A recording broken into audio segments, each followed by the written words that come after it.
शिमला के एक गांव में एक लड़का रहता था जिसका नाम सूरी था। सूरी के अबू की एक छोटी सी चाय की दुकान थी। वो हर सुबह अपने अबू की मदद करता और फिर स्कूल चला जाता। स्कूल में कोई भी सूरी से ठीक तरह से बात नहीं करता था क्योंकि वह एक चाय बनाने वाले का बेटा था।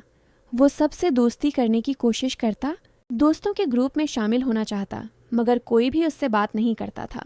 और अगर वो बात करने की कोशिश भी करता तो सब लोग उसका मजाक उड़ाने लगते। क्या कोई मेरे साथ वीडियो गेम खेलेगा? मैं खेलूंगा। मौसीकी। सूरी बहुत मायूस रहता था। एक दिन उसके अबू ने कहा, आज उदास क्यों हो? आओ खाना खा लो, तुम्हें अच्छा लगेगा। मौसीकी। चाय बनाने में क्या बुराई है? दिन में सबसे ज़्यादा लोग इसी के बारे में सोचते हैं। बताओ कौन सा खेल खेलना है, अभी खेलते हैं। मगर अबू के दिल में ये बात बैठ गई कि उनके बेटे की वजह से इसके दोस्त इससे दूर हो रहे हैं। इसीलिए वो चाय बनाने के साथ साथ कोई दूसरी नौकरी भी तलाश करने लगते हैं। इसी दौरान स्कूल में बच्चों को जंगल की ट्रिप पर ले जाने का प्रोग्राम बनता है। मौसीकी।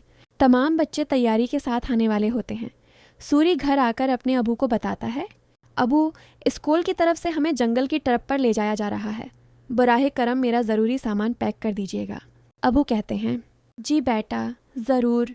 और एक बात और, मैं नई नौकरी ढूंढ रहा हूँ। अब तुम्हें अपने दोस्तों के सामने शर्मिंदा नहीं होना पड़ेगा, वो तुमसे बात भी करेंगे। मौसीकी। जंगल पहुंचने के बाद सब ट्रैकिंग शुरू करते हैं। एक लीडर मुकर्रर किया जाता है और सबको एक साथ रहकर इसकी बात माननी होती है। सब अपने बैग लेकर ट्रैकिंग शुरू करते हैं। मौसीकी। रास्ते में कुछ बच्चे सूरी का मजाक उड़ाने लगते हैं। सूरी को बहुत बुरा लगता है। कुछ दूर चलने के बाद वो थक जाता है। वो कहता है, यहाँ थोड़ी देर रख जाते हैं, कुछ खा पी लेते हैं। लेकिन बाकी बच्चे कहते हैं, नहीं, हम नहीं रख सकते। अगर रुक गए तो देर हो जाएगी और अंधेरा भी होने वाला है। लीडर बना दिया है तो अब हम उसकी बात नहीं मानेंगे। अगर जाना है तो जाओ, हम नाश्ता करने के बाद ही चलेंगे। सूरी के मना करने के बावजूद वो वहीं रख जाते हैं। फिर भी सूरी उन्हें छोड़कर नहीं जाता और इनके साथ ही रख जाता है। मौसीकी। कुछ ही देर में टीचर और बाकी बच्चे आगे निकल जाते हैं और ये सब पीछे रह जाते हैं। थोड़ा आराम और नाश्ता करने के बाद वो दोबारा ट्रैकिंग शुरू करते हैं, मगर तब तक सूरज डूब चुका होता है। अंधेरा हो जाता है और रास्ता समझ में नहीं आता।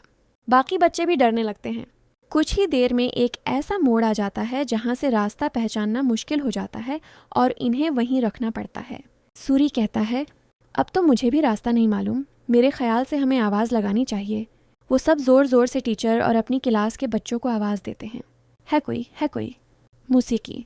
लेकिन कोई जवाब नहीं आता। लगता है हम बहुत पीछे रह गए हैं। हमें आगे का रास्ता मालूम नहीं, इसलिए हमें यहीं रख जाना चाहिए। अगर आगे गए तो भटक सकते हैं। क्या मालूम कोशिश करें तो सही जगह पहुंच जाएं। रात बहुत हो चुकी है, जानवरों का भी डर है। टीचर थोड़ी देर में हमें ढूंढते हुए आ ही जाएंगे। हमें यही रखना चाहिए।